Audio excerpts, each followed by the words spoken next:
Every night after midnight, my wife walked into our son's room. No words, no reason, just silence and shadows. Eventually, I decided to find out why. But when the truth appeared on that small glowing screen, it shattered something deep inside me. That night, I couldn't breathe. Before we move on, I just want to say thank you. Take a moment to subscribe to the channel and let me know in the comments what time it is where you are right now. I'd love to see how far this voice travels. Every night, just after midnight, our house sank into that unmistakable southern quiet. The kind of silence so deep you could hear the clock ticking and the wind whispering through the oaks on the porch. I lay in bed, eyes closed but ears awake, and then, there it was again. The faint sound of a door easing open, the soft glide of my wife's bare feet across the wooden floor. Eleonora! She moved toward the end of the hallway, where our son Leo's room sat, a dark corner that never seemed to change. At first I thought she was just checking if he was sleeping well, but when it happened again and again every night, same time, same quiet click of the door, I began to feel something was wrong. No one repeats the same act with that precision unless there's a reason. I've lived 63 years, 40 of them as a county building inspector in Macon. I'm used to spotting cracks hidden beneath layers of fresh paint, and this time, that crack ran right through my own home. I am Atticus Finchwood, a man who once believed he understood every structure, concrete or human, but some fractures can't be measured with steel or blueprints. Some cracks live inside the heart, and if you don't find them in time, they'll destroy everything you thought was solid. That night, when the clock struck 12:47, I opened my eyes. Beside me, Eleonora's pillow was cold. I got out of bed, stood still in the dark, and listened. The scent of old wood, of coffee lingering from the evening before, all mixed in the air. I didn't know why my heart was pounding so hard. I peeked down the hallway. A thin line of yellow light spilled from Leo's door, just enough to reveal half of her face as she bent down. No words, no unnecessary movement, only Eleonora and that heavy, suffocating silence. When she came back to bed, I couldn't sleep again. My mind kept circling the same question. What was happening inside that room? What was she hiding from me? Or worse, was I the one too afraid to face the truth? The next morning I made coffee, 2 spoons of sugar, as always, but my hands trembled so badly I spilled half the cup. I spoke to her like nothing happened, listened as she talked about the morning market, gas prices, and the neighbor's cat sleeping on our porch again. Everything sounded painfully normal. That kind of normal. That's the paint covering the crack only I can see. That evening I made up my mind. No more pretending, no more waiting. I ordered a small camera online, the kind used to watch pets, only $49. When the delivery came, I told her it was a gift for Leo. I thought I was ready for whatever I'd find.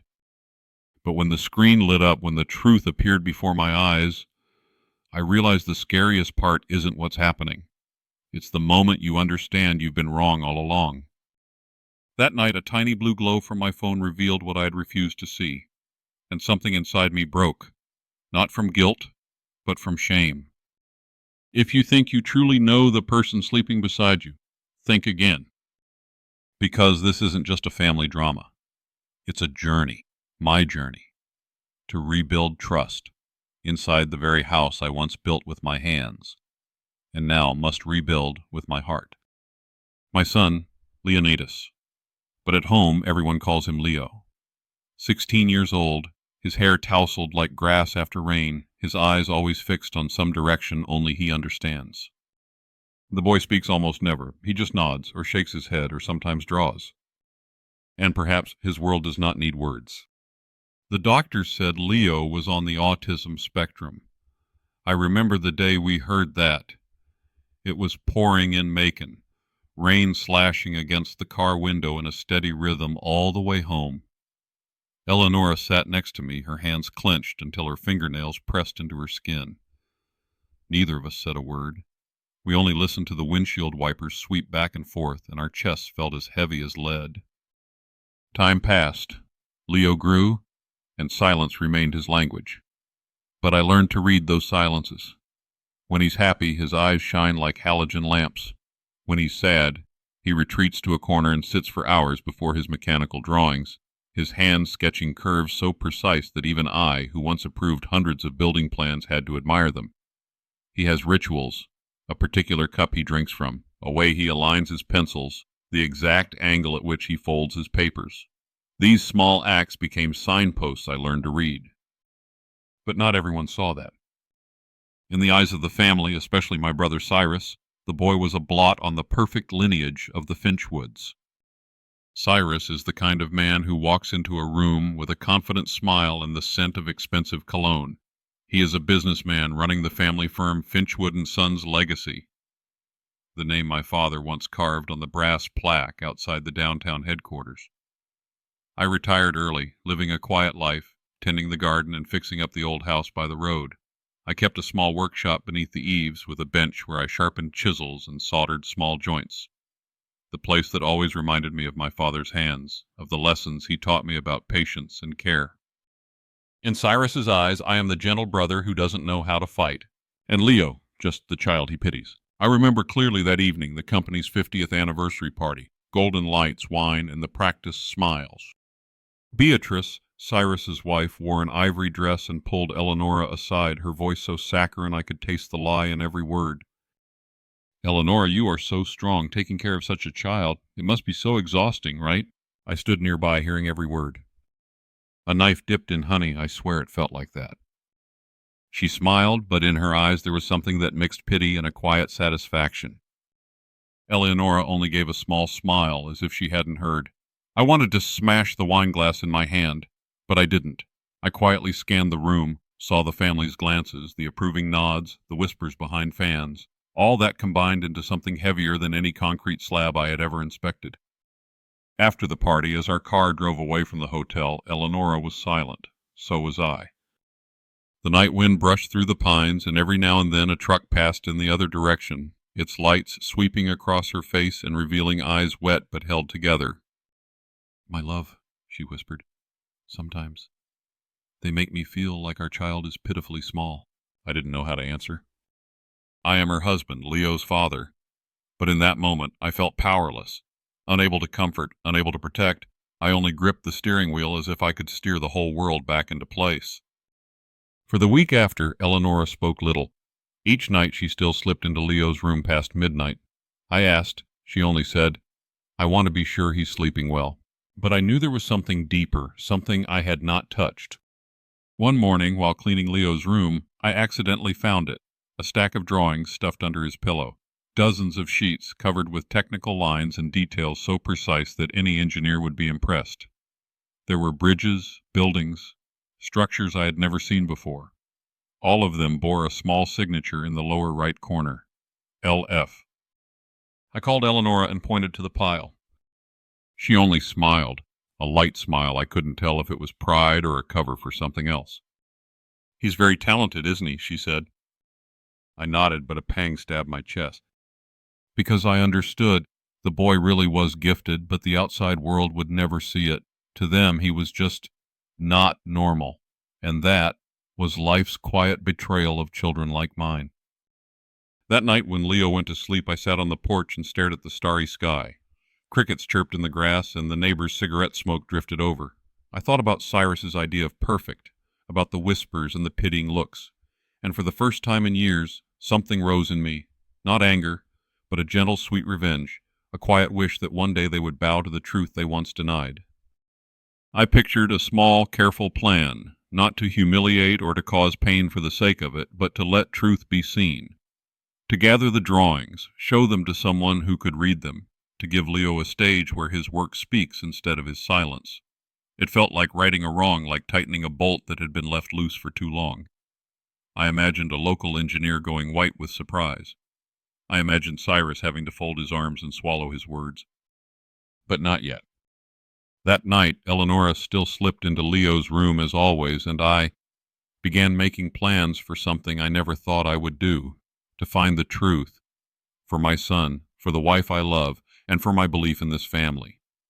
I would move quietly, like I had learned as an inspector, observe, document, test the strain, and then reveal what the structure could no longer hide. As days passed, a strange feeling began to grow inside me, something that wasn't jealousy nor fear, but suspicion bleeding slowly through my heart. Eleonora, the woman who had shared my bed for 30 years, who once could read my thoughts just by looking at me, had now become someone I no longer understood.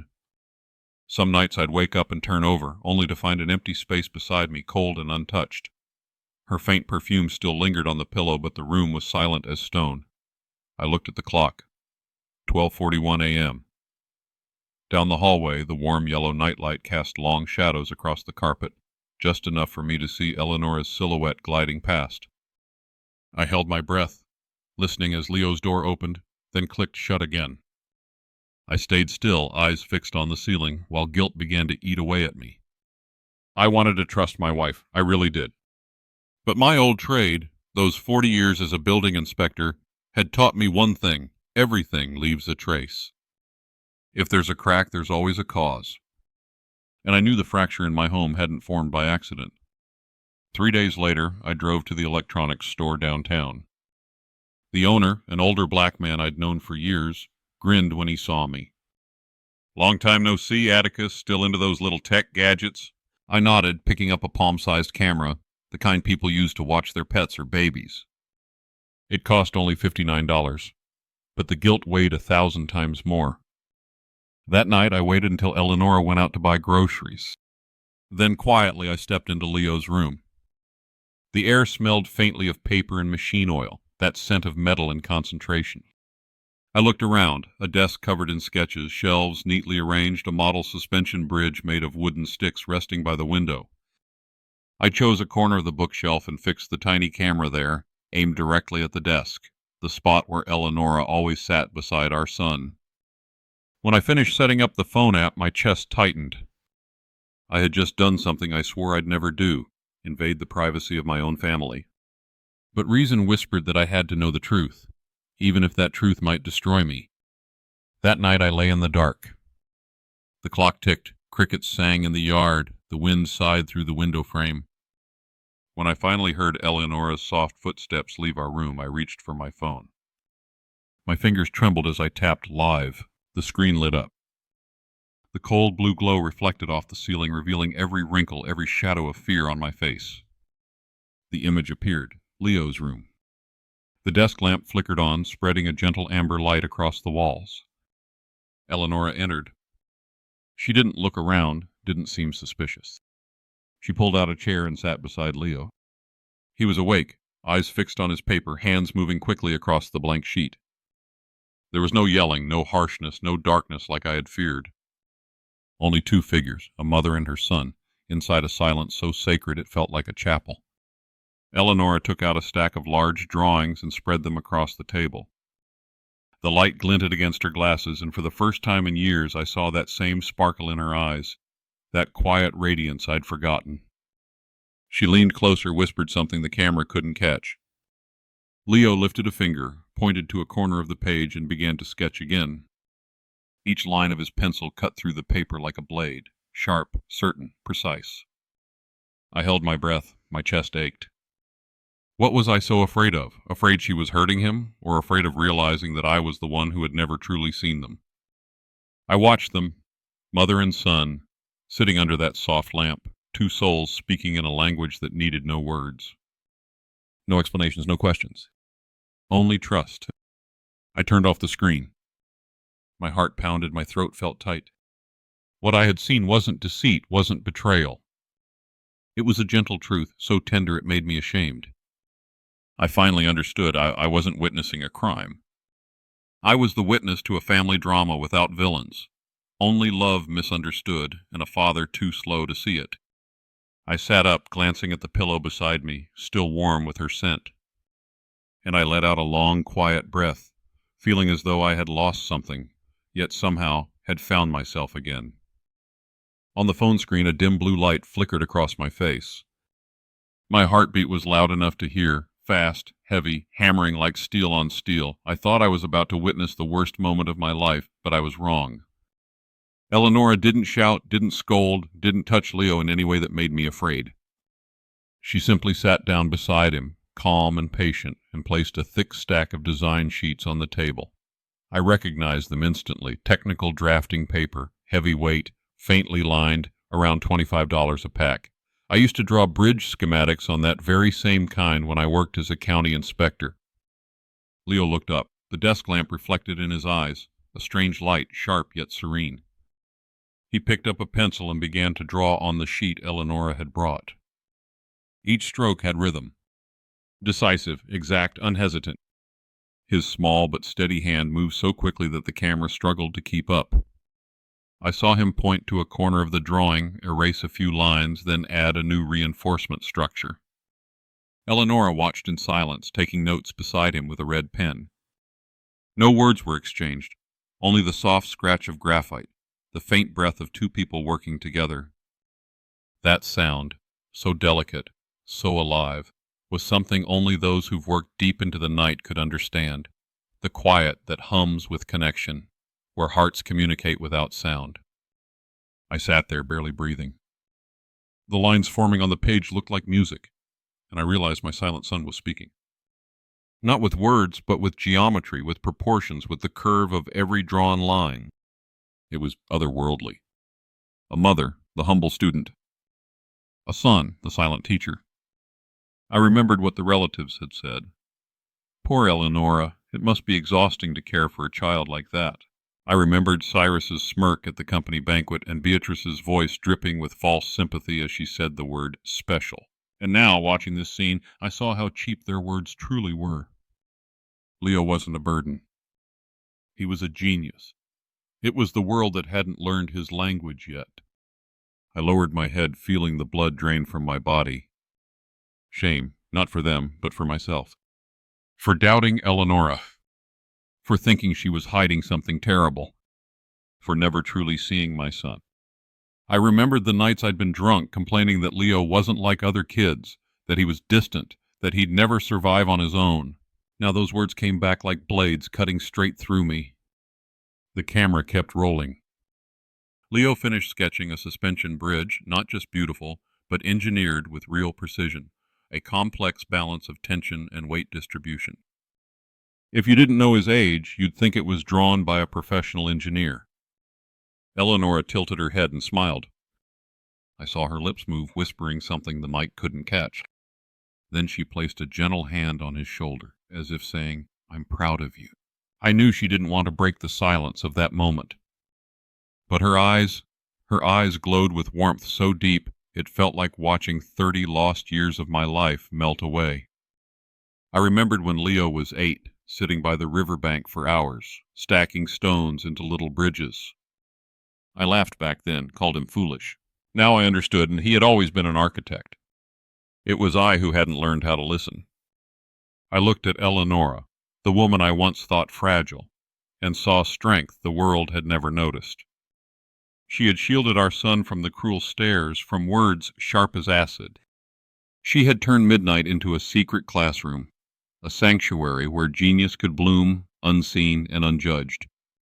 The lamplight shimmered across her hair, silver threads catching the glow. She looked both tired and at peace. And I sat in the darkness, holding my phone, feeling like a stranger spying on his own family. There was a moment when I swore I could hear my heart break, not from pain, but because the truth was too beautiful. Outside, the clock struck 1:20 a.m. Far off, a heavy truck rumbled past, its headlights sweeping across the window before vanishing behind the trees. Inside Leo's room, the lamp still burned softly, illuminating a scene I would never forget, a world built from silence and brilliance, from love drawn line by line. I turned off the screen and sat still. Part of me wanted to rush in, to hold them both. But another part, the proud, foolish part, kept me frozen. I knew I didn't belong in that moment. It wasn't mine to share. It belonged to them, mother and son, the midnight architect and his guardian. So I stayed there in the dark, listening to the wind sigh through the shutters, feeling shame and admiration mingle within me. Perhaps in this life what humbles a man isn't betrayal, but realizing he has loved too late and too little. I closed my eyes and smiled faintly, the kind of smile that hurts. Some geniuses only shine when the world is asleep, and sometimes those who witness it can do nothing but sit quietly and weep. The next morning I said nothing about the camera. I just sat there, listening to the faint hum of the coffee maker in the kitchen, the smell of roasted beans drifting through the air like a gentle apology. The wall clock showed 6:35. Thin sunlight crept through the window and slid across the old wooden table, its corners worn smooth after years of use. Eleonora placed a cup of coffee in front of me. Her hand trembled slightly, not much, but enough for the spoon to tap the rim with a soft clang. She didn't look at me. "The coffee's stronger today," she murmured. I forgot to time it. I reached across the table, placed my hand over hers, and spoke slowly, carefully, as if every word had to cross a fragile bridge before reaching her. "Tell me about Leo's world." She froze, just for a second, then sat down opposite me, like someone finally returning from a long journey. Her eyelids were tinged pink, maybe from lack of sleep, maybe from tears she hadn't yet allowed to fall. She didn't start right away. She stared out the window at the old oak tree casting its shadow over the lawn, the same tree that had witnessed the whole story of our youth. "Do you remember when Leo was 8? She began. "We took him out past the suburbs one afternoon, stopped on that little steel bridge. He held my hand, then paused midway, pointing at a joint between two beams. I thought he liked how the metal shimmered in the sun, but he nudged me, shook his head, and pointed again. At a bolt that had worn down. I didn't understand. Later that evening, he built a bridge from couch cushions and popsicle sticks, and showed me how that worn piece would make the middle sag. I remembered vaguely. I'd laughed back then, told the boy. "You've got an imagination like a kid obsessed with Lego." I thought I was being kind, but now I realize it was sandpaper disguised as humor. Eleonora continued. "At school, they didn't understand him. They said he had issues, that he needed therapy, that he couldn't fit in. One day he came home with ink marks all over his arms. The other kids had drawn on him for fun. He didn't cry. He just sat at his desk, picked up a pencil, and kept drawing, like it was the only way he knew how to exist." She let out a soft, wet laugh. "I realized then, Leo doesn't speak with words. He speaks with structure." My throat tightened. The word sorry hovered on my tongue but refused to move. I remembered his teachers calling me, "Mr. Finchwood, your son needs special support." They weren't wrong. They just hadn't looked deeply enough. "You know," Eleonora breathed in, "I never wanted them to pity him. I wanted them to recognize him for his brilliance." She told me about those long nights, when Leo was mocked at school, when teachers said he couldn't work in teams, when he hid in the closet clutching a roll of drawings like a secret. "So I started learning," she said. "From the beginning. I downloaded books on bridge structures, watched simulation videos, read every engineering standard I could find. I'll never be as good as you, but I learned enough to understand his language." I looked down at her hands, small calluses on the fingertips, proof of hours holding red pens. We'd had to adjust things at home, fewer dinners out, a postponed fence repaint, so Leo could have better drawing materials. "The kind he likes costs about $25 a pack," she said, as if reading my thoughts. "We spend $60 to $80 a month on supplies, not counting ink and model sticks. I cut down groceries, buy cheaper rice. He doesn't need fancy toys, just pencils and paper." Something ached behind my ribs. Pride, sorrow, and guilt all tangled into one unbearable knot. She told me about their midnight classes, how she'd wait for me to fall asleep, wait for the house to grow quiet, then turn on Leo's desk lamp, warm gold, gentle on the eyes. They worked in silence, Leo drawing, Eleonora asking questions, Leo correcting, Eleonora noting. They used a whiteboard, magnets for sketches, and an old laptop running free simulation software. "Night," she said softly, "is the only time no one judges him. It's when he gets to be normal." She didn't apologize for keeping it from me. She just looked straight at me, and I saw exactly where I'd been missing all along.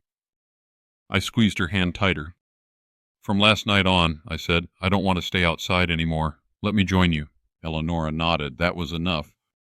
We started gathering everything, old drafts, wooden models, loose notes. I bought a $12 plastic box from the corner store, labeled it Leo Works. Each drawing I placed inside felt like setting down a piece of my own heart. Suspension bridges with revised anchor angles. Box girders reinforced at the base. Even one daring concept, a hybrid arch bridge annotated in Leo's thin, slanted handwriting.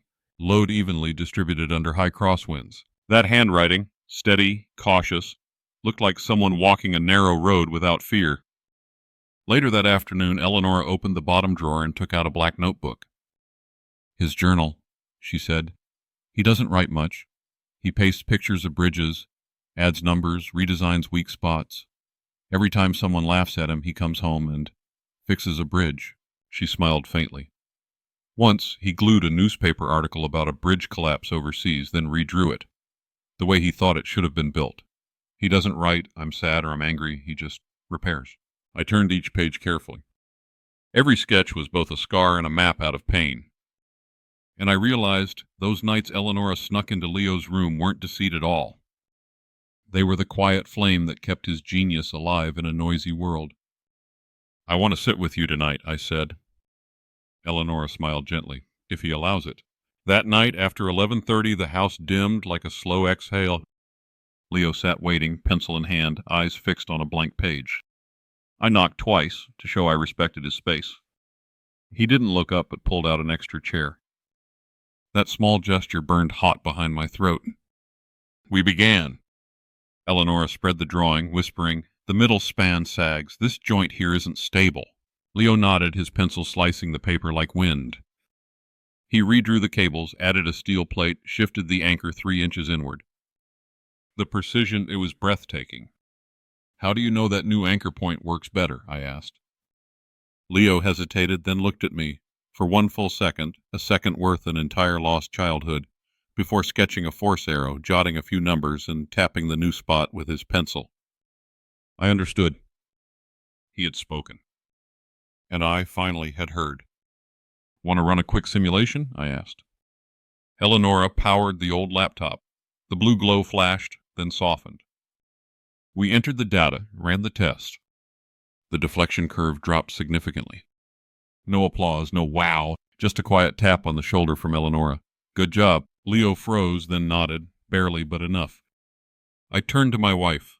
"Tomorrow I'll buy more cork boards, larger clips, an extra lamp, and some technical ink tubes. We'll organize everything properly, make it official." I spoke like I was back on a job site again. But this time it wasn't about blueprints or deadlines. It was about building the only structure that truly mattered, our family. Eleonora's eyes shimmered like glass catching sunlight. "What will we call it?" she asked. I smiled. "Let's call it the Family Project." Because I knew this story might have begun as a family drama, but if we built it right, it would end with a real bridge, the bridge between me and my son. We worked until 1:10 a.m., tired but lighter than ever. Before turning off the lamp, I gathered the drawings and placed them carefully into the Leo Works box. Then I added a small label in red marker. Inspected, 12:58 a.m. Not for pride, but to remember that a beautiful night once existed. Out in the hallway I stopped. A strange thought rose in me, one I'd once dismissed as childish. If someday the people who once pitied my son have to admit his genius, the best response won't be anger or argument. It will be to place his design on the table and let the numbers speak. And if someone asks, "Who made this?" I'll say, "A 16-year-old boy who chose silence over noise." I'm not chasing a revenge story. I'm chasing fairness. But I've learned sometimes fairness arrives like sunrise, quiet and undeniable, needing no applause. We'll be ready for that day, with pencils, with lamplight, with long, unseen nights. Before bed, I opened my phone and deleted last night's footage. Not out of fear, but because I no longer needed proof. Faith, once it finds its way home, needs no camera to hold it steady. Eleonora was already asleep. I pulled the blanket over her and listened to her steady breathing. I silently thanked the things I didn't understand, because they'd led me to that doorway at the right moment. Tomorrow I'll buy another storage box, more paper, maybe that curved ruler Leo likes. $9 at the tool shop near the gas station. I saw it there just the other day. Then I turned off the light. And in the darkness a new kind of glow lingered, something nameless, gentle, alive, enough to remind me that from this night on, I was no longer standing outside. I had stepped into the most beautiful conspiracy of my life, a conspiracy of love, where silent protection no longer hides, but finally becomes light. Opportunity sometimes dresses like disaster. It knocks the moment you're busy, topping off another pot of coffee. That morning, I had just pumped $9 of gas at the corner station when a former engineer from Finchwood & Sons Legacy called. His voice was rough from no sleep. "Mr. Atticus, the midspan of the city bridge is showing deflection. If the seasonal winds kick up, I can't promise anything." I stood by the pump, watching the numbers clatter upward. The smell of fuel mixed with the morning breeze and stung my eyes. In my mind, I saw Leo's room, the warm desk lamp, the force arrows he sketched last night. I said short and clean, "Send me the full file, lab data and all, urgent." Bad news outruns a thunderhead. By noon I was in the third-floor conference room, the one with the big window over the parking lot, where black sedans soaked up the sun like they owned it. On the table, drawings were stacked in heavy drifts, yellow tabs jutting out everywhere. Cyrus sat at the head, tie cinched, eyes bloodshot, an expensive watch he liked to show me off every New Year's. "We've tried every scenario," Cyrus said, knuckles thumping the wood. "The structural team says we can't reinforce in time. If we remove the midspan, the contract loss is over 400 grand, not counting penalties. Leave it as is, and the risk, nobody will sign." A young technical director threw the slide on the wall. The deflection curve glowed red against the warning threshold. I read the numbers and felt like I was back on a winter job site listening to steel ring. The failure wasn't in a big headline detail. It lived in how the load was being handed off at the anchor plate. 3 millimeters off where someone once wrote, "good enough." Cyrus cut me a look and tried a crooked smile. "Retired and still itching to chime in? This isn't the hand draft era anymore." I didn't bite. I opened my notebook to the exact page Leo had sketched last night. Anchor shifted 3 inches inward, added gusset plate, cable angle tweaked a single degree. Small enough a hothead would miss it. The numbers were clean as a strong heartbeat. I closed the book and kept it under my palm like a warm secret.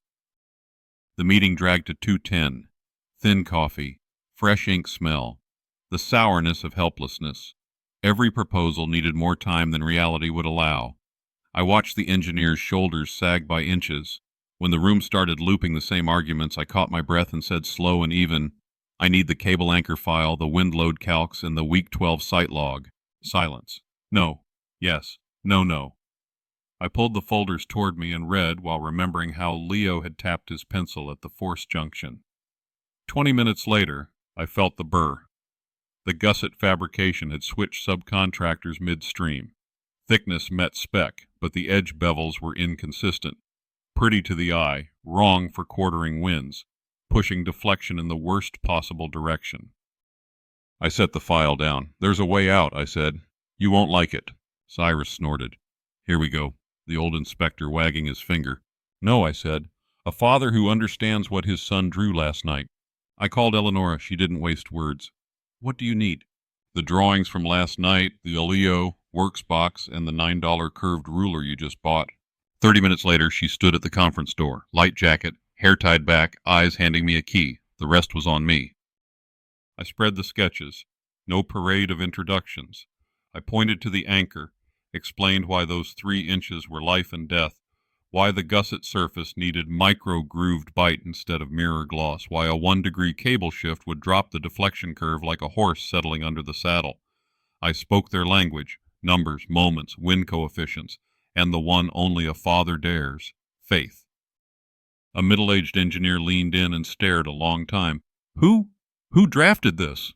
"A 16-year-old, I said, "who hears steel better than he hears strangers." Nobody laughed. Cyrus flushed. He turned for water. His hand shook. I knew that tremor. Not cold, but pride meeting facts. We ran a quick sim. The deflection dropped enough to change the room's color, like someone opened another window. I asked for one thing, a real gusset mock-up with the best metal worker on payroll and a 6 a.m. on-site load test. No press, no memos. Do it first, talk after. Cyrus stared at me a long time. Finally he nodded. Not gracious, grudging, but a nod is enough. Outside the room, Eleonora waited by the wall. "Will it hold?" she whispered. "It will, if what I believe is right." She smiled on one side. "It's usually right. That night, we kept the house dim." Around the kitchen table, Leo drew a fallback option. I sat close, passing a pencil when his hand reached, setting a ruler when his shoulder brushed mine. No one raised a voice, but thunder crowded the backs of my eyes. I've trusted numbers my whole life. Now I was learning to trust the child who'd stayed silent for 16 years. At 5:15 a.m. we reached the site. The sky was still dark, dew clinging to the rail. The crew stood in a cluster, safety vests winking in headlamps. An older Southern welder tipped his chin. "Been a while, Mr. Atticus." I nodded. No speeches. Time was worth more than words. They cut the old gusset, fit the new plate exactly as drafted. The welder's hands were so sure that every grind had a rhythm. I checked my watch, 6:42. Cables adjusted, we set the test load. The bridge groaned once, then went quiet. The deflection gauge blinked, squarely within the safe band. No applause. The old welder only peeled off his gloves and breathed, "That'll do." I turned away and looked up. The mist was lifting. At the far end of that steel corridor, the place where people say only grown men do grown work, I heard Leo's pencil tap his paper. Toke, toke. The rhythm of a boy finishing a very long sentence. Back in the 9:00 meeting, no one argued. Temporary reinforcement plan approved. Schedule set to redo every anchor. Budget revision prepared for the shareholders. Cyrus wouldn't meet my eye, but I saw his shoulders drop one notch. The notch a man only lets fall when he knows he's been spared a betrayal engineered by his own pride. I didn't mention Leo, not to hide him, to let the light travel the right path. There will be a time to say his name. Today I chose quiet. I chose to watch numbers behave. I chose to hear metal stop complaining. On the way home, we stopped at the little store by the post office. I bought Leo another pack of paper, $25, and a fine line pen, a small prize for a long night. I handed him the bag without saying, "Well done." I only touched the back of his hand. He looked at me for 1 second, then nodded. For him, that's enough. Tonight the house will be calm again, but not the same calm as weeks ago. This one doesn't smell like fear. It smells like lamps cooling after good work. Some would call it sweet revenge, when those who once sneered have nothing left to say. I call it justice. And when justice arrives, it comes like sunrise on steel. Quiet, clear, and impossible to deny. The company's conference room blazed under fluorescent lights, that cold, sterile kind that made your skin look pale and tired. The long table was smooth veneer. The leather chairs creaked softly whenever someone shifted. The clock on the wall read 9:03, but it already felt like a full day had passed. The air was thick, the way it gets before a storm breaks. Cyrus stood at the head of the table, dark tie, collar creased, hands clenched tight to stop the trembling. His voice rasped, "We've tried everything. It's over. The bridge structure can't be saved. We cancel the contract, pay damages, then prepare for bankruptcy." A wave of silence swept through the room. Faces that once carried confidence now stared down. A pen rolled off the table and hit the wood with a lonely tack. Someone cleared their throat, then thought better of speaking. The bitter smell of rushed coffee lingered in the air like a late apology. I looked around and saw my father's legacy cracking, not just in the drawings, but in the pride of those who'd inherited his name. I rose. The chair scraped the floor softly, but in that silence everyone heard it. "Not necessarily," I said, keeping my tone calm. Every head turned. Cyrus gave a dry laugh, the laugh of a man too exhausted to hide his disdain. "Well, my brother, the retired building inspector, any miracle up your sleeve?" I didn't answer. I placed a thick folder on the table. The sound landed heavy and sharp. "This is a complete reinforcement design. It doesn't just fix the flaw, it strengthens the entire mid-span. It can be executed within the current deadline." Cyrus rolled his eyes, but the technical directors had already pulled the papers toward them. The soft shuffle of pages sounded like kindling catching flame. At first came skepticism, squinted eyes, pens tapping. Then the murmurs faded. Faces began to change with every page. Doubt, surprise, focus. A senior structural director, hair flecked with gray, finally looked up. The anchors shifted 3 inches inward, gusset plates grooved, cable angle reduced by 1 degree. Who drafted this?"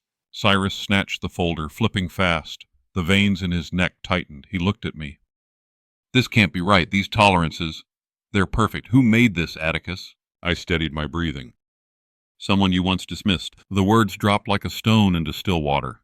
The clock ticked loud, counting down to something unseen. A young engineer spoke quietly. If the simulation holds, we just need to replace the gussets, adjust cables, and add sub-beam bracing. Construction time cuts to 72 hours. We can save the bridge. The room shifted. Hope has its own sound. The soft, almost inaudible rustle of people sitting up straighter. Cyrus gave another twisted smile. So, you have your own little team now? Some kind of deceit dressed as heroism? Or maybe you're feeding us a bedtime story to buy a few days before we all collapse together? I met his gaze. I didn't bring illusions. I brought the work that needs to be done. Run the model. The screen lit up. Data streamed. The deflection curve dropped, smooth and steady, like a wild horse settling into reins. A long exhale drifted around the table. No one said amazing. Real engineers don't clap for survival. I turned to legal. Prepare a contract addendum for the reinforcement plan. Safety clauses, subcontractor liability, temporary traffic closure schedules under city regulation. The legal director blinked, then nodded, already typing. Cyrus crossed his arms. So, an anonymous design, a ghost engineer. You want me to stake the company's reputation on that? Reputation, I said, is built on two things, results and truth. Let's start with the first. A middle-aged engineer traced the drawing with his fingertip. These details, they aren't educated guesses. Whoever drew this can feel how steel behaves. That instinct, it only comes from living with it for years. I smiled faintly. Exactly. Someone who hears the language of steel better than the noise of crowds. From the back of the room, a junior staffer asked, Do we have materials in time? The grooved gussets. What's the cost? Under $90,000 for all anchor points, I said. Cheaper than a collapse, or 20 years of reputation gone. Cyrus gave a dry laugh. You sound like you've run a site yourself. I ran them my whole life, I replied, just quietly for a while. As the murmuring rose again, I stepped forward. Now for the second part, truth. Let it arrive when it's ready. Cyrus frowned. Meaning? I want everyone here to judge by logic first, then learn who placed the final piece. Only then can you say emotion didn't sway you. I unclipped the folder, spread the blueprints wide across the table, like laying out a bridge of paper. Each sheet landed with a soft breath. I pointed at the critical points. Load paths, box beam sections, anchor bolts, the phased schedule, 3 nights, 4-hour road closures each. Every note written by hand, ink straight and clean, no flourish. There are risks, I said, but controlled ones. The only danger left is hesitation. The project director interlocked his fingers. If this works, we keep the contract, avoid penalties, maybe even get commendation. I shook my head. I'm not here for praise. I'm here so people driving to work tomorrow aren't gambling their lives on negligence. Cyrus slammed his palm on the table again. Fine. Suppose I approve this. I still need a name. I don't sign for ghosts. I met his eyes. My voice dropped. It was drawn by someone you once called a burden, a child you never saw. The silence that followed was dense. Even without the name, the truth was already taking shape. I asked for 15 minutes to present. They agreed. In those 15 minutes, I spoke like a man standing at the cliff's edge, brief, steady, precise. I detailed the feasibility, material sourcing, coordination with city authorities, even sound dampening panels for nearby residents, the little things that always get forgotten until complaints pile up. When I finished, the clock read 9:52. No applause, just the sound of thought, pens tapping, eyes shifting between pages. Then the structural director said, I vote to approve the reinforcement plan. Another voice echoed, so do I. Then another. Yes, yes, one after another, like the first drops of rain striking a tin roof. Only Cyrus remained. He looked out the window, the sky so blue it felt like mockery, then turned back. Fine, he rasped. We proceed. I nodded. Good. Then there's one more thing. The engineer's name. He folded his arms. I didn't answer right away. I closed the folder, locked it, then opened my phone. On screen, white sheets appeared, pencil lines flowing fast and confident. A pair of slender hands, ink stains at the wrist, tapping the pencil, talk before sketching. No sound, just motion, just truth. This, I said softly, is how he speaks. A few gasps broke the stillness. The gray-haired engineer leaned closer. These movements, this precision, this isn't a novice. I told you, I said. He hears Steele's language. Cyrus's jaw tightened. Where was this recorded? Who gave permission to film? At night, I said, in a small room under a 10-year-old lamp. And the only permission needed came from family. He opened his mouth, then shut it again. A flicker of something human, shame maybe, flashed across his face and vanished like lightning behind clouds. The name, he insisted hoarsely. I need the name. I put the phone away. What we need now is execution. In 2 hours, fabrication details go to the field team. At midnight, localized traffic closures begin. Tomorrow morning, a neutral press release. Technical precautionary reinforcement. No praise, no blame. Let results speak. I looked directly at Cyrus. Tomorrow, you'll know the name. He laughed once, tiredly. You always loved your riddles. I'm not hiding anything, I said. I just want everyone standing on the side of Dada, not prejudice. A woman's voice from the far end of the table broke the pause. Gentle, almost reverent. Mr. Atticus, how old is he? I said 16. The room trembled, not from wind, but from the realization of how long they'd been blind. I gathered the drawings, zipped the folder shut. If we agree, we start now. Heads nodded. Schedules flashed on the screen. Time blocks glowing green. Legal sent the documents. Procurement called the steel shop. The gears began to turn, smooth, precise, alive. Cyrus stayed still. I knew the battle he was fighting. Pride. Finally he said quietly, just for me, if it's true, I'll... He didn't finish. Southern men often spend their courage on half a sentence. I patted the folder. Then let's work, I said. We'll talk tomorrow. As I turned, my shadow stretched across the table, merging with the papers left behind. For a moment, the ticking clock no longer sounded like dread. It was rhythm, the countdown to a symphony about to begin. Someone opened the door. A draft of cool air swept in, erasing the old tension. I looked around once more, at faces that had finally learned to believe in what they nearly lost. Then I said softly, like tossing a pebble into still water, now please, sign the schedule. Silence. Only the clock ticked, marking time until Justice walked in. This story may have begun as a family drama. Some spoke, some stayed silent. But the final move was never about strength or force. It was about a boy placing one perfect anchor in its rightful place. And if anyone insists on calling it a revenge story, I won't argue, because sometimes the gentlest revenge is to let truth do its work, under cold white lights in a boardroom that thought its story was already over. I looked straight into Cyrus's eyes. Do you really want to know who saved our father's legacy? No one answered. Only the air conditioner's gentle breath and the stale scent of cold coffee lingered like an unspoken regret no one dared to voice. I pulled out my phone and plugged it into the pocket HDMI adapter I always kept in my jacket, the kind you buy in a hurry for $19 at the electronics store by the post office. The ceiling projector whirred, its indicator popping from red to green. Light washed across the white wall at the end of the room. Then, watch. A frame appeared that pierced me on sight. Leo's room. A honey-warm desk lamp. A whiteboard held up by 4 square adhesive pads. The lower corner still scuffed from the last time I was careless. On the desk, rolls of drafting paper, a curve ruler, a steel straight edge, a worn-down 2B pencil, and my son's slender hands. Leo didn't look at the camera. He looked at the page.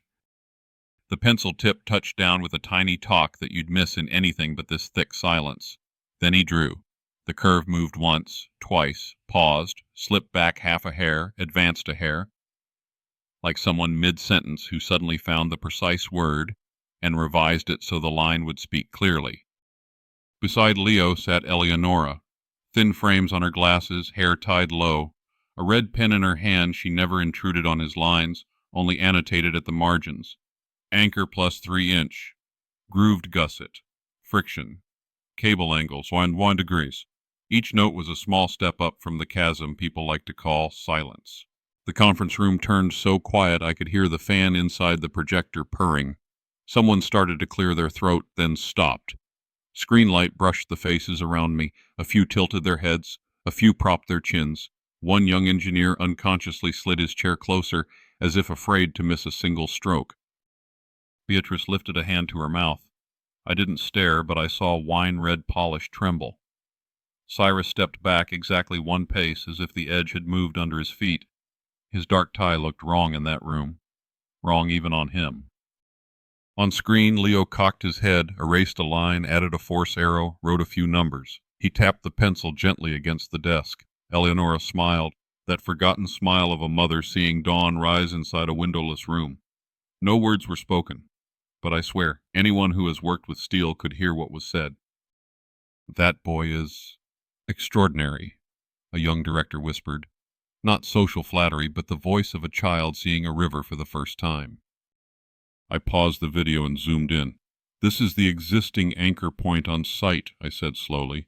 "And here, how my son shifts the load into a safer zone. No magic trick, arithmetic experience, and the instinct of someone who truly listens to the material."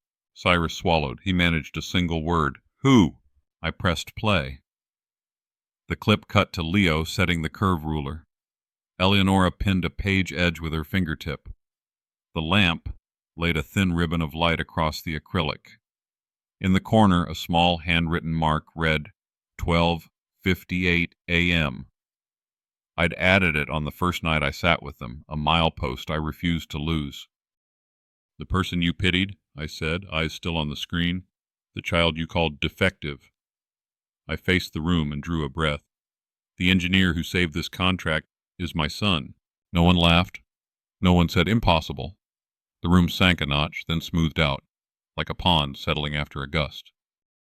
Cyrus gripped the back of a chair. I heard leather creak. He opened his mouth, but words like crazy, invalid, and don't joke seemed to recoil from their own shame. Under the table, Eleonora squeezed my hand. The smallest pressure, enough to say, "That's far enough." I stopped the video and unplugged the cable. The fluorescent light returned, bare as before, but it didn't feel as cold. My voice dropped without my trying. "We're not asking for favors. We're asking for the truth to be present in this room. The drawings have run in simulation. The remedy was load tested this morning. The results are here. In the report, your signature's already bled dry." The head of legal opened the file. "Confirmed," she said, scanning the signature line. "Temporary load test validated. Risk remains, but it's now controlled." She glanced up and gave me the small smile of someone who's filed paperwork long enough to know when the numbers deserve trust. "No!" Cyrus shook his head, searching for a handhold. "The boy, who is he on the paperwork? We can't list a minor as chief designer." "I'm not proposing that," I said. "I'm proposing the company formally recognize the contribution as an anonymous special advisory group. When he turns 18, and only if he wishes, we can speak further." I exhaled. "For now, let the truth stand here, even if it's only by way of two hands." He stared at me a long time. Then he looked away, as if forcing himself to hold something unfamiliar. If this ever gets out," Cyrus murmured, "they'll say we relied on a child." "Let me be plain," I said. "They'll say we dared to listen to talent, and if anyone needs to learn shame, it won't be the boy." Beatrice set her hand on the table. Her voice wavered. "Atticus, I'm sorry for what I said at the anniversary. She turned to Eleonora. "I didn't know." "It's all right," Eleonora said, with the same habit she uses to smooth a pillow after rising. "Now you do." I played a short segment again, not to persuade, only to show them a tiny thing adults forget. Before each line, Leo always took a full breath. I can't explain why that detail makes me want to cry. Maybe because I once took a breath like that before my first storm, standing on a wind-cut bridge. "I have a question," the gray-haired structural director spoke, slow and steady. "Where did he learn?" "Self-taught," I said, and guided by a mother who knows when silence should lead. A soft ripple of laughter came from the back. Not mockery, but acceptance of a simple truth that's hard to say. Cyrus blew out a breath. "Fine," he said. "I concede. The drawings are sound, the plan is sensible, but this stays in this room, for now." "I'm not taking it to social media," I replied, as casually as if speaking about the weather. "What I want to take outside is a safe bridge and thousands of ordinary crossings. If there's a statement, the company will say, 'Supplemental technical measures were executed under proper authority.' Period." Heads nodded. I heard pins tap the table edge and chairs slide. People returned to their work. Materials lists, night shift schedules, emails to subs, city notices for partial closures. The gears meshed again, as if they'd never jammed. I pocketed the phone and looked at Eleonora. Her glance said, "That's enough." I nodded. A strange quiet settled in my chest. The quiet of someone who made it through a long night and knows the sun doesn't need his hand on a switch. As we stepped out, Cyrus called softly, "Atticus." I stopped. He came closer, lowering his voice until only the two of us could hear. If it all goes well, I want to meet the boy, not in a boardroom. Just meet him." "I'll ask him," I said. "If he's willing, we'll meet. In my kitchen, old wood table, hot coffee, no tie." The corner of his mouth moved. I knew that look. The one we had as kids, standing in the back lot fighting over a rusty bicycle. It's the look right before an apology. We walked into the hallway. Midday sun poured through the thick glass, and dust drifted like a shower of gold. Tiredness washed over me. The good kind, like after a clean shift on site. I said to Eleonora, "Let's stop by the corner store. More paper for Leo. $25 a pack, and a large binder clip." "Okay," she said, "and milk. We're out." That afternoon I sent the standardized files to the technical team. The folder name read, "Reinforcement, Mid-Span, 72H Priority." I added one last note. "After implementation, please allow a printed set to be kept in Leo Works." No one objected. At this point, everyone understood the current of truth deserves its own channel. Evening fell a shade earlier than usual at home. Leo sat at the desk, uncapped his pen, tapped twice. He didn't ask what we'd said in the meeting. He drew one long line, then looked up at me for exactly 1 second. Only a second, but in his language, it was a complete sentence. "It's okay," I said, taking the chair beside him. "Everything's moving the right way." Eleonora set a warm glass of milk by his hand. "Tomorrow," she said, "you and Dad, let's go to the park a while. The wind will be good." Leo nodded. Everything that needed saying had been said. That night I replayed the video alone. Not all the way. I stopped on the frame where Leo's finger steadied the curve ruler. Some will call this deceit or scheming. Some will slap on a child prodigy label for dinner table entertainment. I won't call it any of that. To me, it's simply a moment when a person is seen at their true value, nothing more.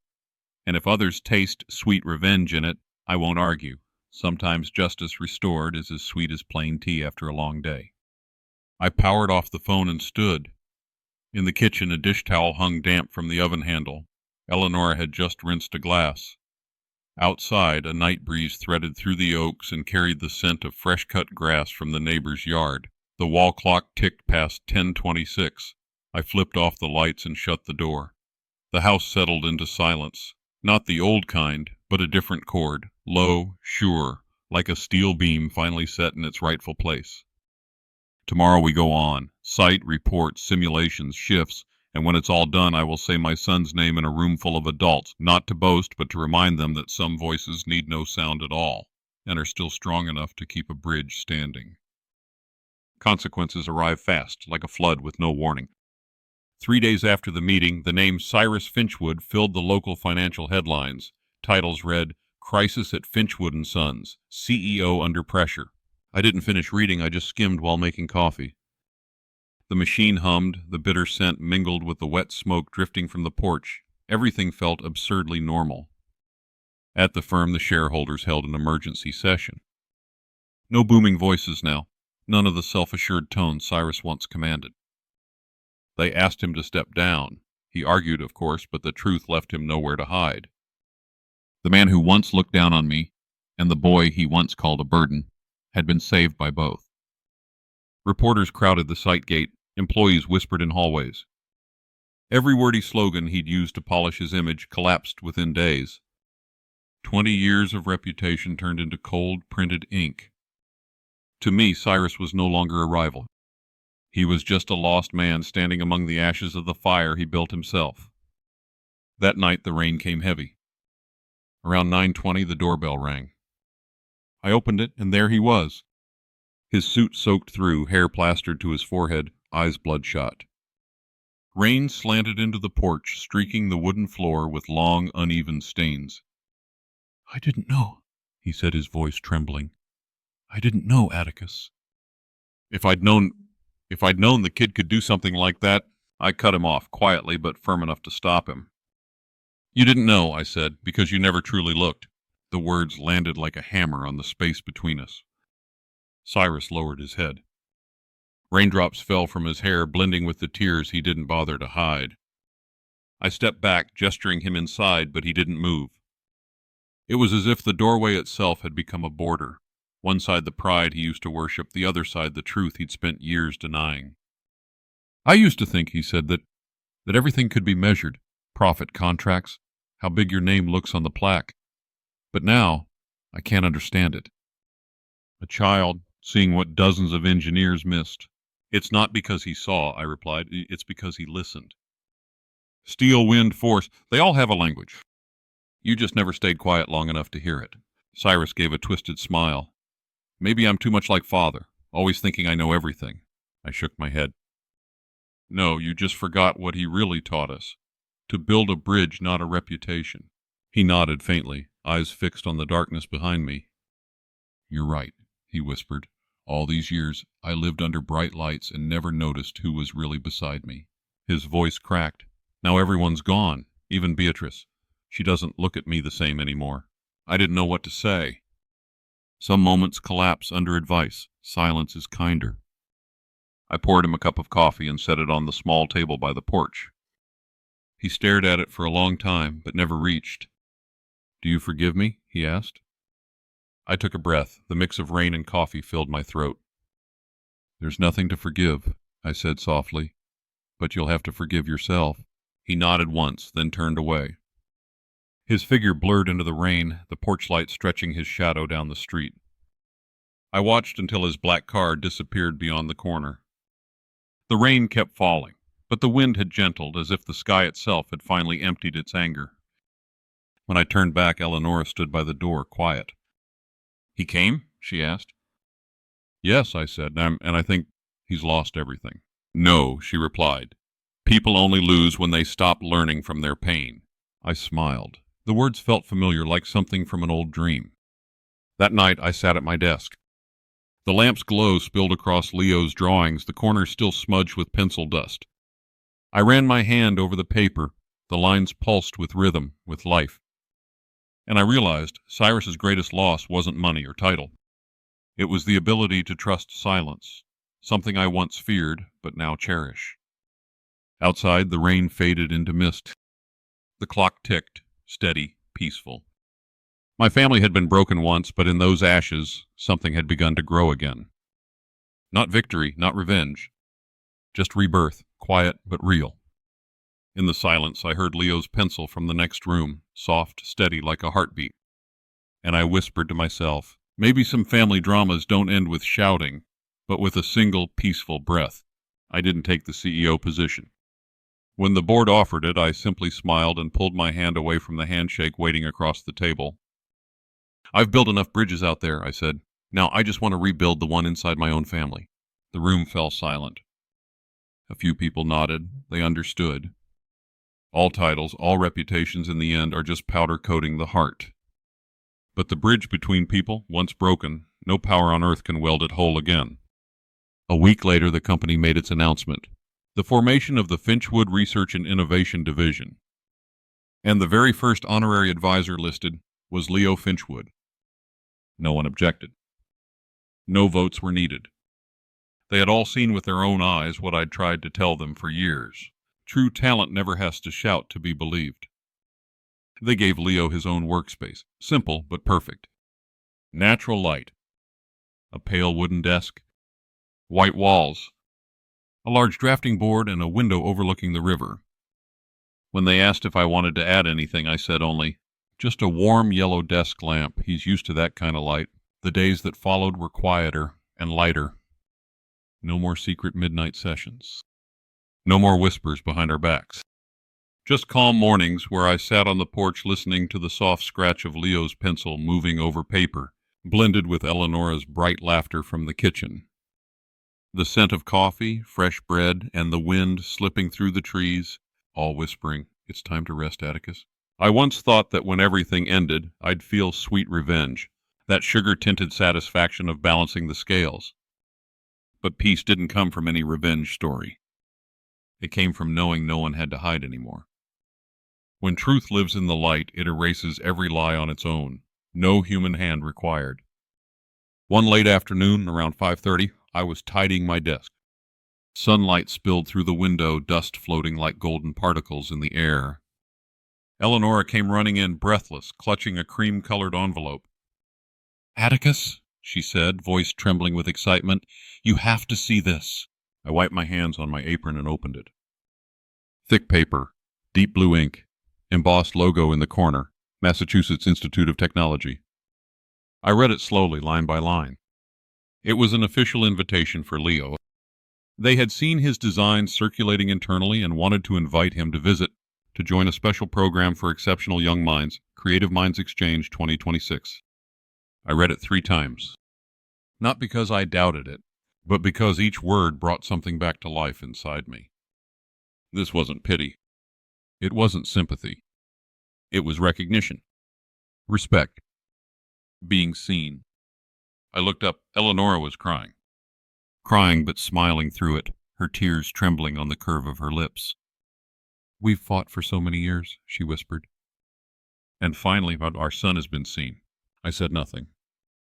I just held her hand, the thin, calloused hand that had carried so many nights of exhaustion beside our son. Through the glass, night was settling, clear, calm, endless. Moonlight slipped across the window pane, laying a sheet of silver over the wooden floor. I stood there for a long time, and I realized not all bridges are made of concrete or steel. Some are built from love, faith, and persistence. They don't connect shores, they connect people who once lost each other. Leo walked in, still smelling faintly of graphite and fresh paper. "Dad?" "Yeah?" "I want to draw another one, another bridge." I smiled. "Then go ahead. Just remember, every bridge starts with a strong foundation." He nodded, then disappeared into his room. I watched his shadow fade beneath the soft yellow glow. Outside, frogs croaked in the distance, the night breeze stirring through the porch. Our little house was no longer silent. It was breathing, alive again, like a song finally tuned back to its right key. I sat down and opened my old notebook. On the first page I wrote 4 words. A new blueprint. Not for the company. Not for a bridge. But for our lives. Lives no longer hidden, no longer afraid. Tomorrow, when Leo writes his reply, I'll let him choose.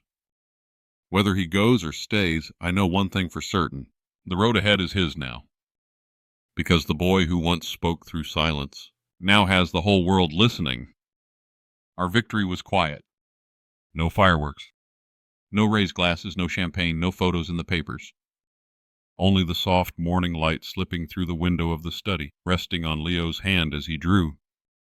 He leaned over the desk, shoulders moving gently to the rhythm of his pencil.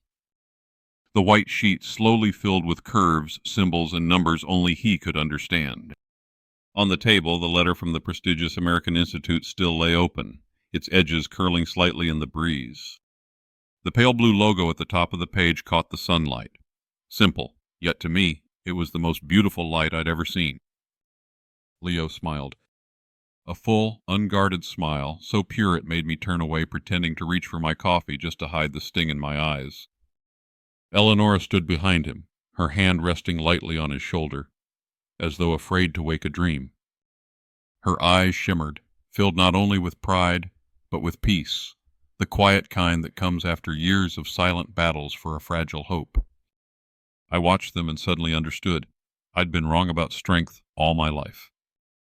I used to believe strength lived in loud voices and family drama where people argued to prove they were right. But no, real strength lives in patience, the patience to protect what's right even when no one believes you. It's the courage to hold on to love even when the world turns its back. It's knowing how to wait until the truth finds its own light. Outside, sparrows chirped on the trees. The scent of Eleonora's forgotten pastries drifted from the oven. The tap in the kitchen dripped softly, keeping time with the steady breathing of a new morning. Everything was so peaceful that I found myself whispering, This is what victory truly looks like. No one out there will ever know about it. There will be no award, no headline. But to me, to Eleonora, and to Leo, it was the greatest reward we could ever dream of. Because justice sometimes doesn't live in courtrooms or under red official seals.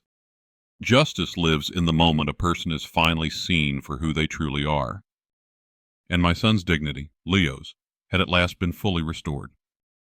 I placed a hand over my chest and felt my heart beat, slow, steady, sure. No anger left. No thirst for revenge. Everything had come full circle. And in that stillness, I realized some revenge stories don't end with gunfire or an enemy's collapse. They end with peace in the heart of the one who was once hurt. Leo looked up, his eyes meeting mine. We didn't speak, but in that gaze I saw an entire future, not loud, not dazzling, but deep and true. I sat by the window watching the sunlight spread across the wooden floor. No applause. No celebration. Just the quiet knowing that every effort, every wound, every moment of waiting had never been in vain. The legacy of the Finchwood family was never about concrete bridges or towering skyscrapers. What we left behind wasn't written in technical reports or framed blueprints hanging on walls.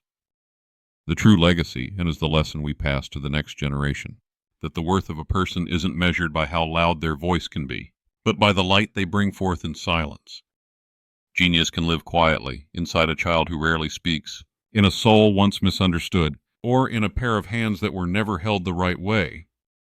We, as parents, are not here to fix our children, but to see them, to listen even when they say nothing at all, because sometimes a single look of understanding can save an entire life. Our story isn't a family drama filled with shouting and tears.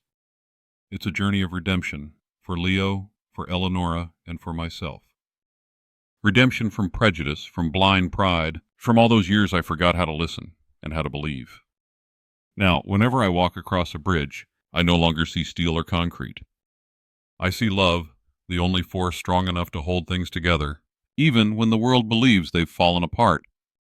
That love is the final blueprint, the sweet revenge that fate grants to those who are patient enough not to give up. Thank you for listening to my family story.